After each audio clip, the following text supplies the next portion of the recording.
وصلي طرد قدام باب شقتي باسمي وعنواني وكل حاجة فيه مظبوطة، بس أنا ما طلبتش حاجة. والأغرب كل يوم طرد جديد، وكل واحد بيقربني من حاجة ما كنتش المفروض أعرفها أبدا. أنا مريم، وساكنة لوحدي من حوالي سنة في شقة صغيرة في وسط البلد. المكان هادي أغلب الوقت، يمكن قديم شوية، بس في حاجة أنا كنت بحبها: الهدوء. لحد اليوم ده كنت راجعة من مشوار عادي جدا.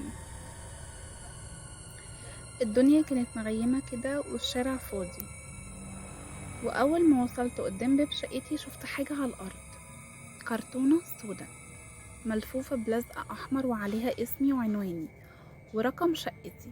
والأغرب الخط اللي مكتوب بيه هو خطي أنا. فضلت واقفة أبص عليه، كنت متأكدة إن أنا ما طلبتش حاجة. وأكتر حاجة خلتني أتجمد مكاني ورقة صغيرة ملزوقة فوق الكرتونة، مكتوب فيها: ممنوع تفتحيه قبل الساعة 12 بالليل. والساعة دلوقتي 11:59 بالظبط. دخلت الطرد الشقة، والطرد كان في ايدي. حطيته على الترابيزة، كل شوية ببص عليه كأني مستنياه ينطق. عدى اليوم ببطء، قلبي مش مطمن، بس فضولي كان أقوى. جت الساعة 11:59 بالظبط، وقفت قدامه. سكت كل حاجة. شلت الغطا. جوه الكرتونة كان فيه 3 حاجات: كاميرا صغيرة جدا، شريط كاسيت قديم، ورقة مكتوب فيها بخط رفيع: لو بدأتي ما تقدريش توقفي. ركبت الكاميرا في اللابتوب وفتحت الشريط الأول. الفيديو كان أبيض وأسود، تصوير ثابت من زاوية أوضة نوم. بس الغريب، الأوضة شبه أوضتي بالظبط، نفس الملاية، نفس الدولاب، حتى البرفان اللي على الكومودينو. نفس البنت اللي نايمة على السرير كانت أنا نايمة، لكن في حاجة في الكورنر. الظل واقف ساكن ما بيتحركش. بعد ثواني الظل اتحرك، قرب ناحية السرير، وقف جنبي وبص في الكاميرا وقال بصوت خافت: شايفاكي. وبعدين الشاشة بقت سودة. اللحظة اللي بعد كده قعدت متسمرة مكاني، مش قادرة اتكلم.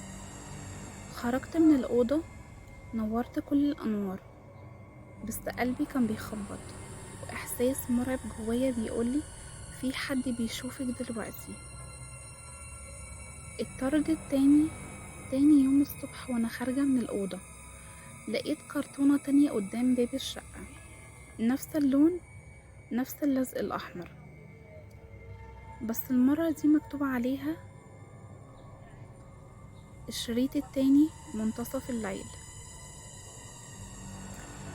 أنا ما كلمتش حد، ما قلتش لحد، ما حطيتش حاجة على السوشيال ميديا. مين عارف أنا فتحت الشريط ازاي؟ الكرتونة بتظهر؟ مين بيبعتها؟ وليه أنا بالذات؟ مكالمة غريبة. قررت أكلم صاحبتي أحكيلها على كل حاجة، وأول ما بدأت أحكي سكتت وقالت لي: بلاش تفتحي الحاجة تانية، انتي أصلا جربتي ده قبل كده ومفيش فايدة. أنا اتجمدت. جربت ايه؟ أنا بحكي لها لأول مرة. بصيت في سجل المكالمات، المكالمة مش موجودة أصلا، ولا كأنها حصلت. لما جت الساعة 12 بالليل وأنا قاعدة في الصالة، الكرتونة التانية فتحتها، لقيت فيديو تاني. أنا كنت واقفة قدام المراية، بس في حاجة غلط. الانعكاس مش بتاعي، ما كانش بيتحرك زيي. أنا واقفة ثابتة، واللي في المراية بيتحرك. هو اللي ابتسم مش أنا. وفجأة الإضاءة اللي في الفيديو خفت، ورايا ظهر ظل، وشاشة الفيديو جابت كلمة واحدة: انتي اللي بدأتي، احنا ما فرضناش حاجة. الكاميرا بتراقبني. رجعت الكاميرا اللي جاتلي في أول الطرد، قعدت أبص فيها، وأول ما حطيتها على المكتب اشتغلت من نفسها. بس المرة دي ما كانتش بتصور، كانت بتعرض فيديو ليا أنا ورايا دلوقتي وأنا قاعدة ورايا حد. ببص ورايا بسرعة، مفيش حاجة، لكن الفيديو مستمر وبينتهي بجملة: اللي جاي مش هتقدري توقفيه.